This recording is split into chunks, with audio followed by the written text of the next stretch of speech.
She is 55 years old. She has saved $900,000, and she is afraid. She sits at her kitchen table in the quiet hours of the morning. The coffee is hot, but her hands are cold. She looks at the statement from her bank. It is a piece of paper, just numbers in black ink. But to her, it represents 40 years of waking up early, 40 years of missing school plays, 40 years of saying no to vacations so she could say yes to safety later. $900,000. Once, this number felt like a fortress. It felt like a wall that could keep the wolves away. But today, the wolves look different. She looks at the grocery bill next to the bank statement. The price of eggs has doubled. The price of heating oil is up. She thinks about the letters she received from the government about required minimum distributions. The government wants its share. They want her to take the money out, to pay the taxes, whether she needs to spend it or not. She thinks about the stock market. It moves like a roller coaster in the dark. You cannot see the drops coming until your stomach is already in your throat. And she thinks about the biggest cost of all, the cost of a body that is aging.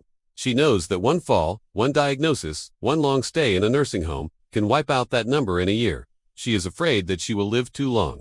She is afraid that her money will die before she does. But mostly, she is afraid of the phone call. The call that asks for more than money. The call that asks for a piece of her life. We live in a time of great squeezing. The American middle class is being squeezed by inflation on one side and obligation on the other. We are the sandwich generation. But the bread is getting stale. We took care of our children. Now, we are taking care of our parents. And sometimes, we are asked to take care of siblings, cousins, the people who fell through the cracks. We are told that family is everything. We are told that blood is thicker than water. But what happens when the blood is toxic? What happens when the family views you not as a person, but as a resource, a bank account, or simply spare parts? To understand this fear, we have to look at a story that unfolded recently. It is a story about a woman, a brother, and a kidney. But really, it is a story about the limits of love and the high cost of survival. Let us call her Alina. Alina was born with a job description. Most children are born to be loved. They are born to be held. Alina was born to be a donor. Her older brother, Drew, was sick. He was very sick. The doctors told the parents that he needed help that medicine could not provide.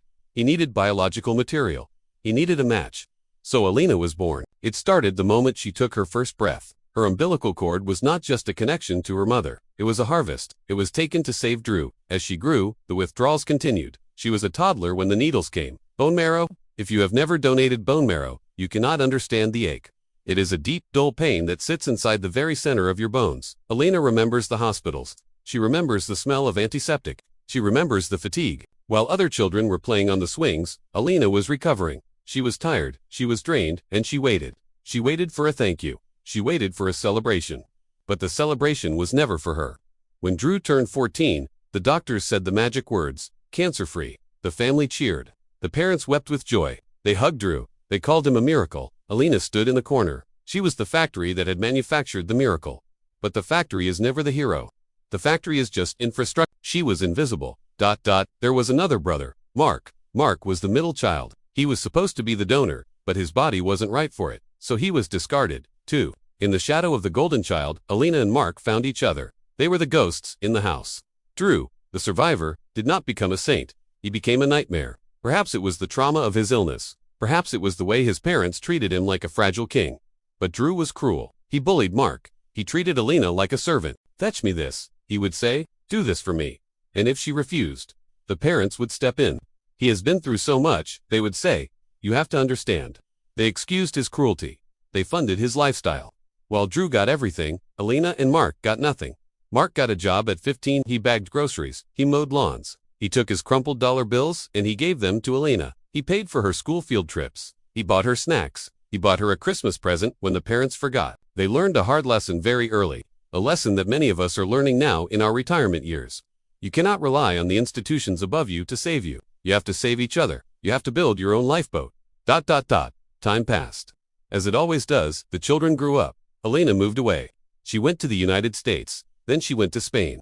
She put an ocean between herself and her childhood. She built a career. She built a peace. Mark moved to the Netherlands. They escaped. The parents stayed in South America with Drew. They stayed in the dynamic they had created. They called Alina once a year. A duty call. A checkbox. How are you? Fine. Good. Click. For a decade, there was silence from Drew. No birthday cards. No emails. No late-night calls to catch up. He was a stranger who shared her DNA. And Alina thought she was safe. She thought the withdrawals were over. She thought she owned her own body. But 3 weeks ago, the phone rang.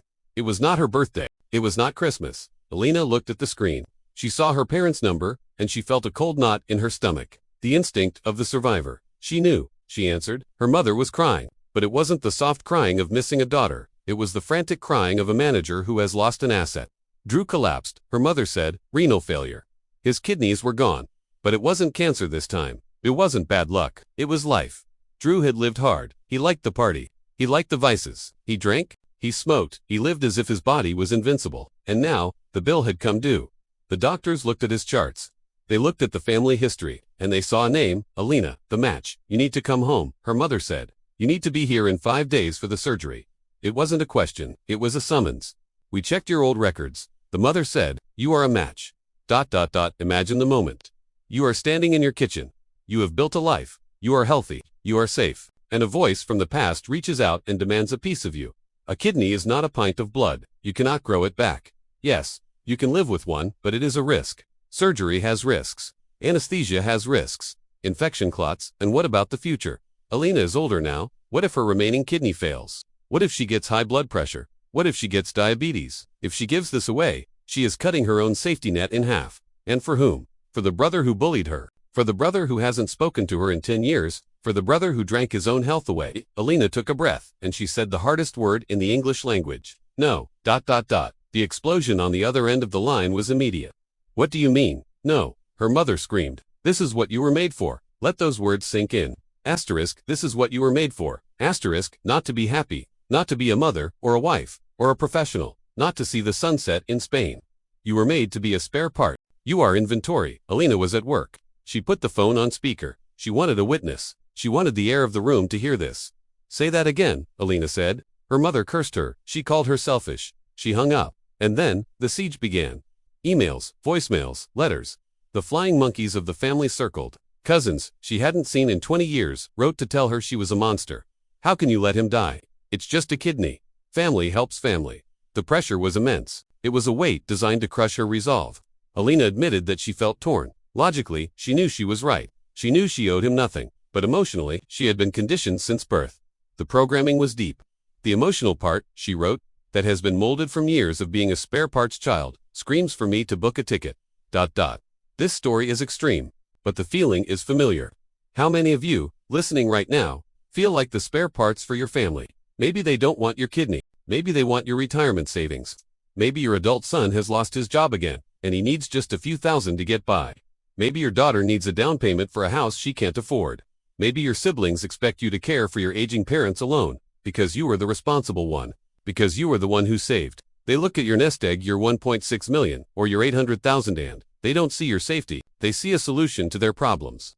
They see a resource to be harvested, and when you say no, they call you selfish. They say, you have so much, why won't you share? They don't see the years of sacrifice. They don't see the fear of inflation. They don't see the medical bills waiting for you in the future. They just see the asset. ...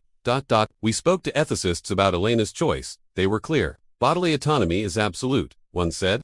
You cannot be compelled to set yourself on fire to keep someone else warm. We spoke to financial planners about the cost of care. They look at it through the lens of risk management. A kidney is a non-renewable asset. They say, if Alina donates, her insurance premiums might go up. Her recovery time means lost wages. If she develops complications later in life, she has no backup. And she is investing this asset in a high-risk vehicle. Her brother has not changed his lifestyle. He destroyed his first set of kidneys. The statistics show that patients who do not change their habits often destroy the transplanted organ too. It is like pouring water into a bucket with a hole in the bottom. Is it charity, or is it waste? One commenter on the forum put it bluntly. He is in renal failure because of years of partying. He brought this on himself. Let him get on a list like everybody else. Another said, you are not his tool. You are a human being. But the guilt is the killer. It whispers to you at night. Am I a bad person? Alina asked her friend, a woman who had actually donated a kidney to a loved one. She asked, can I live with myself if he dies? And she answered her own question. Yes, but I know that's a lie. This is the burden of the good heart. The people who save, the people who care, the people who show up, we are the ones who feel the guilt. The takers never feel guilty. Drew doesn't feel guilty for asking. The parents don't feel guilty for demanding. Only Alina feels the weight. ... So, what happens next? The community rallied around Alina. Strangers from all over the world told her to hold the line. They told her to change her phone number. They told her to protect Mark, the only family she really had. They told her that no is a complete sentence. They reminded her that her parents made a choice long ago. They chose one child over the others. Now, Alina is making a choice. She is choosing herself. It is a melancholic victory. There is no joy in it. Her brother might die. Her parents will hate her. The family will be broken forever. But she will be whole. She will keep the pieces of herself that she has fought so hard to protect. We return to the kitchen table. The coffee is cold now. She, the woman with the savings, the woman with the fear, looks at her bank statement again. She realizes something. That money, that health, that time, it is hers. It is not selfish to want to survive. It is not selfish to prepare for the winter.